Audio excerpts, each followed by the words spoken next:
Këtë të shtunë, emisioni Personazhe në Fokus sjell në ekran një bisedë të veçantë me humoristin e njohur shqiptar Petraq Dimitri, një ndër artistët më të shuar të skenës shqiptare. Në moshën 86 vjeçare, ai rrëfen jetën e tij të ndarë mes dy botëve, 45 vite në skenë, duke dhuruar humor dhe emocione për publikun në të gjithë Shqipërinë, dhe vitet e sotme, ku arti dhe humori po sfidohen nga realiteti i kohës.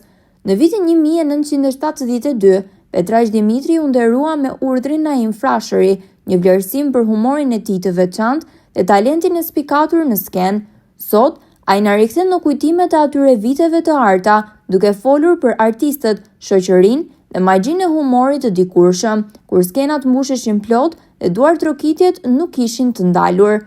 Humori i tij është shoqëruar gjithmonë edhe nga bashkëshortja, artistja e njohur Athina Dimitri, e cila ka qenë një zë e rëndësishëm në artin e myzeqes.